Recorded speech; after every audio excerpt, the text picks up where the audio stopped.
Hello friends, कैसे हो आप सब। आज आप लोगों को बायोलॉजी का अध्याय 12 का व आनुवंशिकता एवं विभिन्नता के सिद्धांत टॉपिक लेकर आया हूँ। तो आप लोग इसको बहुत बखूबी अच्छे तरीके से सीखें। चलिए बात करते हैं आनुवंशिकता एवं विभिन्नता के सिद्धांत के बारे में। सबसे पहले आनुवंशिकता है क्या, आनुवंशिकता कहते हैं किसे। तो आनुवंशिकता आनुवंशिकता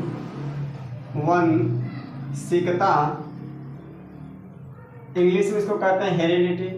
हेरिडिटी है क्या, माता पिता के लक्षण, माता पिता के लक्षण संतानों में जाना, माता पिता के लक्षण संतानों में जाना आनुवंशिकता कहलाता है। आनुवंशिकता कहलाता है। माता पिता के लक्षण संतानों में जाना आनुवंशिकता कहलाता है। सीधी सी परिभाषा, सरल परिभाषा है कि माता पिता के लक्षण संतानों में जाना आनुवंशिकता कहलाता है। जैसे बाल का शेप, इसका आकार जैसा घुंघराले, जैसे माता पिता का जो जैसा रहे, त्वचा का रंग, आँख का रंग, ये सब क्या है, ये सब आनुवंशिक लक्षण माता पिता से संतानों में जाते हैं। तो माता पिता के कुछ जो लक्षण होते हैं वो संतानों में जाना ही कहलाता है आनुवंशिकता। आनुवंशिकता हो गया। अब हम लोग क्या लेते हैं, विभिन्नता क्या है। तो विभिन्नता के बारे में देखते हैं। विभिन्नता क्या है, विभिन्नता क्या है। विभिन्नता एक ही माता पिता के दो संतान आपस में भिन्न होते हैं, अलग होते हैं, एक दूसरे से अलग होते हैं। एक ही जनक के संतान माता पिता से क्या होते हैं, अलग होते हैं। तो यही लिखना है, जीवधारियों में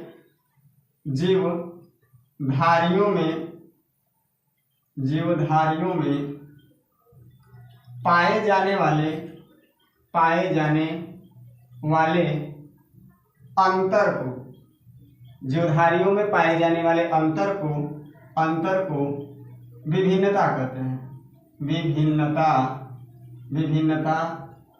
कहते हैं। जीवधारियों में पाए जाने वाले अंतर को विभिन्नता कहते हैं। सीधी सी बात, जो भी अंतर मिलता है वही क्या कहलाता है, विभिन्नता। अब एक क्वेश्चन बनता है कि विभिन्नता किस प्रकार के जनन में होता है। विभिन्नता किस प्रकार के जनन में होता है। ये बोर्ड परीक्षा में प्रश्न बहुत बार पूछा गया है कि विभिन्नता किस प्रकार के जनन में होता है। तो पहले हम लोग जनन जान लेते हैं, जनन क्या है, उसके बाद इसका आंसर आपको स्वयं आप खुद ही जान जाओगे कि विभिन्नता किस प्रकार के जनन में पाया जाता है। तो विभिन्नता किस प्रकार के जनन में पाया जाता है, सबसे पहले हम लोग जानते हैं जनन क्या है। जनन को सीख लेते हैं। जनन क्या है, बहुत वीडियो को स्किप किए बिना ही आप सब इसको अच्छे से बने रहिएगा। ये वीडियो मजेदार होने वाली है और आप सबको ऐसी एक भी परिभाषा नहीं होगी जो आप सबको नहीं आएगी, बिना याद के आप सबको अच्छे से समझ में आ जाएगा। तो जनन क्या है, जनन कहते किसे हैं, अपने जैसे संतान उत्पन्न करना, अपने जैसे संतान उत्पन्न करना जनन कहलाता है। अपने जैसे संतान उत्पन्न करना जनन कहलाता है। अपने जैसे संतान उत्पन्न करना जनन कहलाता है। जनन दो प्रकार के होते हैं। जनन दो प्रकार के होते हैं। जनन दो प्रकार के होते हैं। फर्स्ट, अलैंगिक जनन, अलैंगिक जनन, और दूसरा लैंगिक जनन। जनन दो प्रकार के, अलैंगिक जनन और लैंगिक जनन। अलैंगिक जनन में संतान हूबहू माता पिता के समरूप होते हैं। अलैंगिक जनन में संतान माता पिता के समरूप होते हैं। अलैंगिक जनन किसमें होता है, तो अलैंगिक जनन सूक्ष्म जीवों में, सूक्ष्म जीवों में व कुछ पादपों में अलैंगिक जनन पाया जाता है। लैंगिक जनन किस में पाया जाता है? लैंगिक जनन के लिए दो जनकों की आवश्यकता होती है। लैंगिक जनन के लिए दो जनकों की आवश्यकता होती है। तो यहाँ प्रश्न ये था कि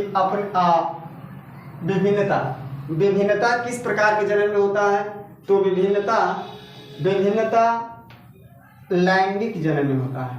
क्वेश्चन मोस्ट है, अच्छे से केयरफुली ध्यान दीजिएगा। एक प्रश्न बहुत पूछता है कि विभिन्नता किस प्रकार के जनन में पाई जाती है? तो विभिन्नता लैंगिक जनन में पाई जाती है। विभिन्नता किस में पाई जाती है? लैंगिक जनन में विभिन्नता पाई जाती है। अलैंगिक जनन में विभिन्नता नहीं पाई जाती है। ठीक, क्लियर हो गया? तो आप सब सीखे आनुवंशिकता, विभिन्नता, जनन के प्रकार। अब हम सब जानते हैं कि आनुवंशिकता के जनक कौन है, तो इनके बारे में थोड़ा सा बात कर लिया जाए।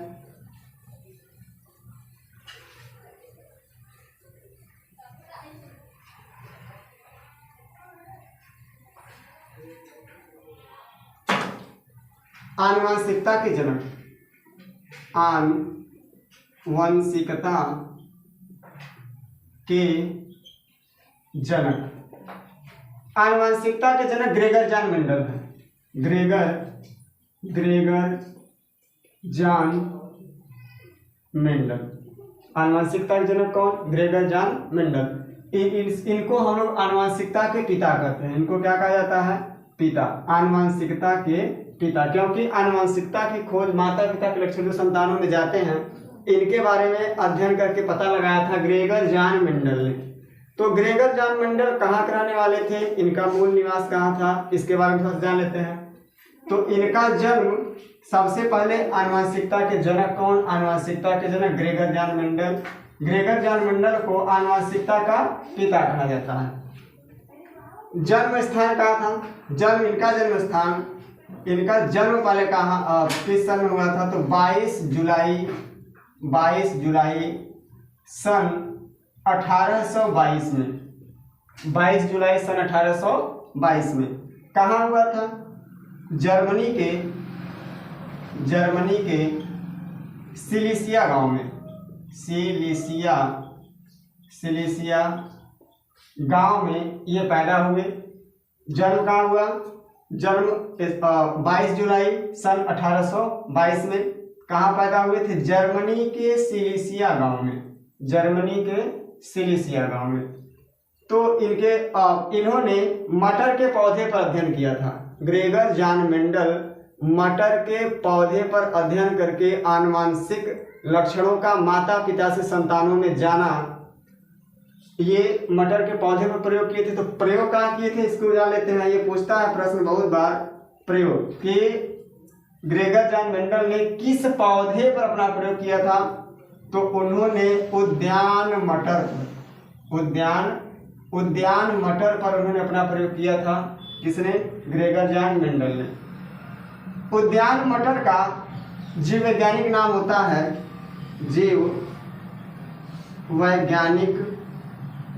वैज्ञानिक नाम, मटर का जीव वैज्ञानिक नाम।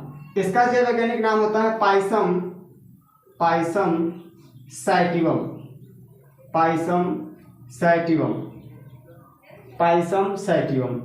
इसका जैव वैज्ञानिक नाम है पाइसम सैटिवम। तो मटर के पौधे पर ग्रेगर जान मेंडल ने अध्ययन किया।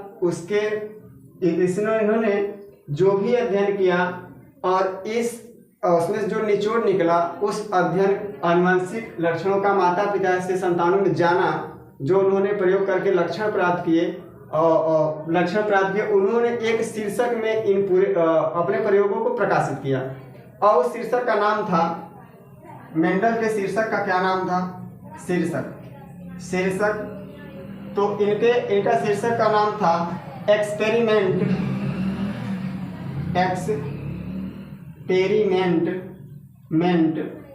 इन प्लांट हाइब्रिडाइजेशन। डाइजेशन।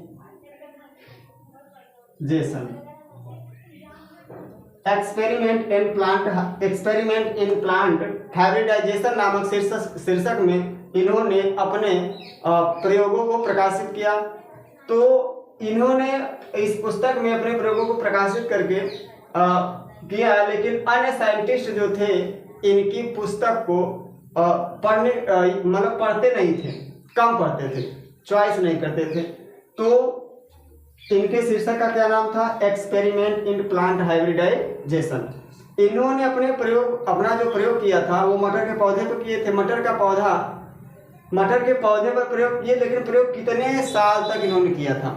प्रयोग की अवधि कितने अवधि तक इन्होंने प्रयोग किया था? प्रयोग की अवधि कितनी थी? तो इन्होंने 7 साल तक, 7 वर्ष तक अपना प्रयोग किया था। ग्रेगर जॉन मेंडल ने 7 वर्ष तक अपना प्रयोग किया था। कब से कब? 1856 से 1863। 7 साल तक इन्होंने अपना प्रयोग किया था। और कब से कब? 1856 से 1863। ये 7 साल में जो भी इन्होंने अध्ययन किया, खोज किया, उन्होंने उस पुस्तक का क्या नाम था? एक्सपेरिमेंट इन प्लांट हाइब्रिडाइजेशन नामक शीर्षक में इन्होंने प्रकाशित किया। और 7 साल तक इन्होंने अपना प्रयोग किया था, सन 1856 से 1863 तक। अब ये बात बनती है कि मेंडल ने मटर के पौधे को ही क्यों चुना था? मेंडल ने मटर का ही पौधा क्यों लिया? अरे और पौधे तो थे, गुड़हल, गुलाब, जो भी था, लेकिन मटर का पौधा ही क्यों चुना गया? तो मटर का पौधा चुनने का उनका कारण था, तो उस कारण को जान लेते हैं कि मटर का पौधा ही क्यों चुना गया।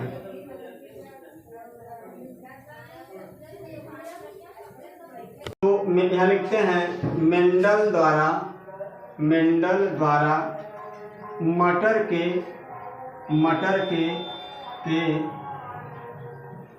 पौधे को चुनने का कारण कि मेंडल ने मटर का पौधा ही क्यों चुना था। मेंडल ने मटर का पौधा ही क्यों चुना था, इसका क्या क्या कारण है, इसको जान लेते हैं। क्योंकि आखिर वो मटर के पौधे को ही क्यों चुने थे? और भी पौधे थे, उनको चुन लेना चाहिए था, लेकिन वो मटर का पौधा ही लिए, इसका भी तो कोई रीजन होगा। तो क्या क्या रीजन है, फर्स्ट जान लेते हैं कि मटर का पौधा 1 वर्षीय होता है। मटर का पौधा 1 वर्षीय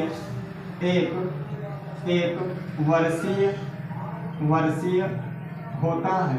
1 वर्षीय मतलब इसमें एक ही वर्ष में इनके लक्षण दिखाई देने लगते हैं। एक ही वर्ष में इनके लक्षण दिखाई देते हैं, इससे अध्ययन करने में सुविधा थी। इसीलिए मेंडल ने मटर के पौधे को ही चुना था। इसका एक कारण हो गया कि मटर का पौधा 1 वर्षीय होता है। सेकेंड कारण क्या था? सेकेंड कारण ये था कि मटर का पौधा उभयलिंगी होता है। उभयलिंगी होता है। मटर का पौधा उभयलिंगी होता है। थर्ड, मटर का पौधा उभयलिंगी का मतलब हो गया कि नर और मादा जननांग एक ही पुष्प पर होते हैं। एक ही पुष्प पर होते हैं। उभयलिंगी का मतलब हो गया कि नर और मादा जननांग एक ही पुष्प पर पाए जाते हैं। थर्ड पॉइंट क्या है? मटर का पौधा उभयलिंगी होता है।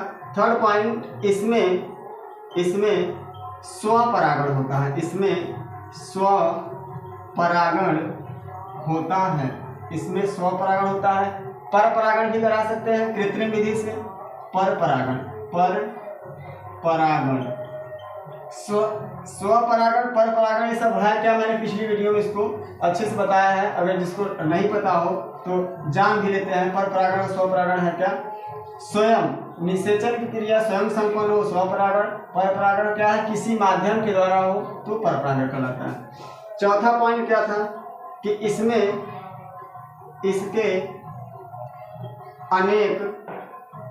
तुलनात्मक लक्षण तुलनात्मक लक्षण दिखाई देते हैं। इसमें अनेक तुलनात्मक लक्षण दिखाई देते हैं। तो मेंडल द्वारा मटर का पौधा चुनने का कारण यही था कि मटर का पौधा एक वर्षीय होता है, मटर का पौधा उभयलिंगी होता है, इसमें स्वपरागण होता है, पर परागण भी हम सब करा सकते हैं कृत्रिम विधि से। इसके अनेक तुलनात्मक लक्षण दिखाई देते हैं। एक ही वर्ष में कई लक्षण इसमें दिखाई देने लगते हैं। तो आप लोगों को मेंडल का प्रयोग अगली वाली वीडियो में कि इन्होंने क्या क्या प्रयोग किया था, इसके आगे वाली वीडियो में आप लोगों को बताऊंगा। तो तब तक के लिए आप लोग क्या है, इस वीडियो को जितने लोगों को शेयर करना है अधिक से अधिक लोगों को शेयर करिए, ताकि जो भी गरीब बच्चे हैं वो अपना घर पे बैठ के आराम से पढ़ पाएँ। किसी के पास पैसे वगैरह की समस्या होती है तो बच्चे बेचारे पढ़ नहीं पाते हैं। तो मैं आप लोगों से आशा करता हूँ कि आप सब इस वीडियो को इतनी तेज़ी से फैलाएं ताकि बच्चों के भविष्य की बात है जो वो पूरी हो सके और बच्चे अच्छे से पढ़ सकें। तो तब तक के लिए अगली वीडियो का इंतज़ार करिए, मैं एक वीडियो आपको रोज़ डालूँगा। तो तब तक के लिए जय हिंद।